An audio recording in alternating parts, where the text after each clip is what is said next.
आंचलिक डम समाज पक्षरु सांबादिक सम्मेलन कलाहांडी जिला कोकसरा ब्लॉक आंचलिक डम समाज पक्षरु माझीगुड़ा पंचायत कार्यालय परिसर में आंचलिक डम समाज दुई गोष्ठी मध्य भवन निर्माण को नहीं लगी रही बद को नहीं डम समाज सभापति बनमाली बागों सभापतित्व एक सांबादिक सम्मेलन अनुष्ठित होता। ए सांबादिक सम्मेलन रे पूर्व सरकार समय आंबेडकर भवन निर्माण पाई 15 लाख टंका अनुदान मिलिथिबा बेले समाजर मुष्टिमेय जैनिक व्यक्ति निजे भवन निर्माण पाई देइथिबा जमी को निज मालिकाना रे रखी आंचलिक डम समाज विरोध रे जाई अन्य किछि गोष्ठी को नहीं विवाद सृष्टि करिथिबा कारण को आज आंचलिक डम समाज पक्षरु सेमानकर मत रखिबा सह प्रशासन निकटरे बेआईन भवन निर्माण नहीं स्पष्टीकरण रखिचंती। एठारे प्रकाश करबा पाई एवं आमे सरकार को अनुरोध करिबु जे व्यक्तिगत जगार किपरि भावरे सरकारी अनुदानटा विनियोग करा जिवो या पाई हे आज आमर ए प्रेस मीटा आमे करबा को जाउछु आउ आमे सरकार को एठी अनुरोध करिबु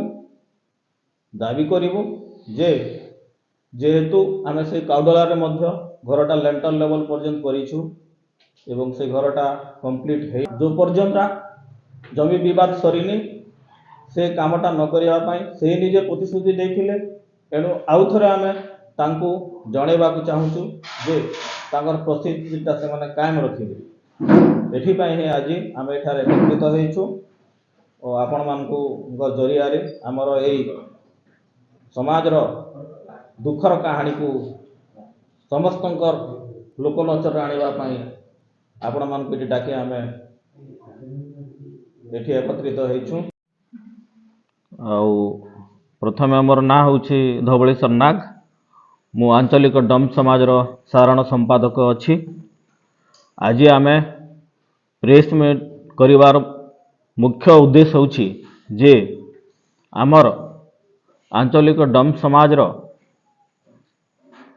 सभागृह को अंबेडकर भवन हिसाब रे तैयारी करबा पई आमको 15 लाख टंका आसीछि आउ जमीर विवाद पाई से घर कामटा वर्तमान स्थगित थिला वर्तमान सुधा किसी समाधान न होउणु जैनिक जड़े व्यक्ति सेठी घर तैयारी करुछंती एणु आमे एई प्रेस मीट जरिया रे समस्तंकर अवगत पाई जनाउछु जे जो पर्यंत आमर सामूहिक समाधान हेई न थिबो से पर्यंत से घर कामटा करिबाटा सेटा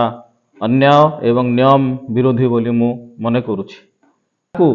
जणेबा पई आज प्रेस मीटा करा जायछि। अनुदानटा प्रथम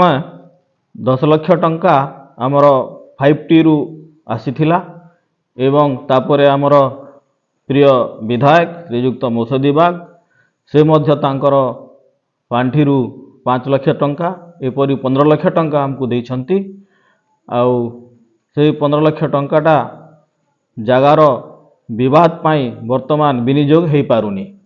एवं ताकू जोटा भी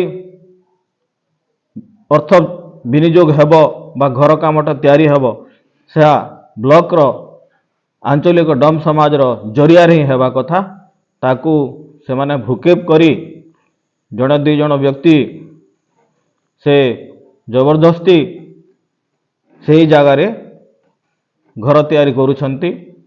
ठिका हिसाब रे तैयारी होउचे गोटे जगार 15 लाख टंका रे एवं आउ गोटे जगह भी आमर नियरेस्ट पंचायत जोटा कि काउडला बॉर्डर रे सेठी मध्य आउ गोटे भवन तैयारी हेछि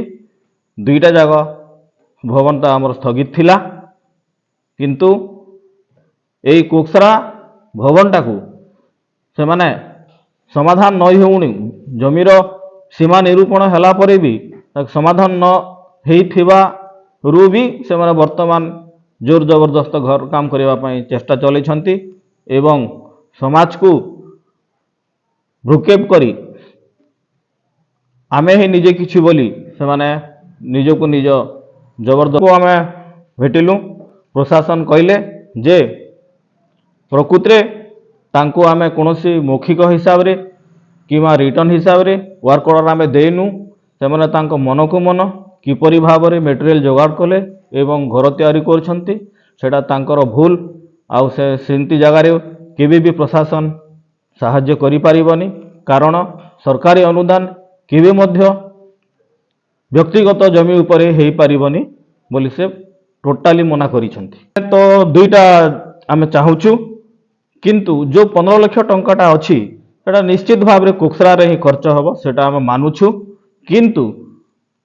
ପଇସା ଖର୍ଚ୍ଚ କରିବା ଆଗରୁ କୋକସରା ଭବନ ପାଇଁ ଯେଉଁ ଜମିର ବିବାଦ ଅଛି ସେଟା ସମାଧାନ ହେବାର ଉଚିତ।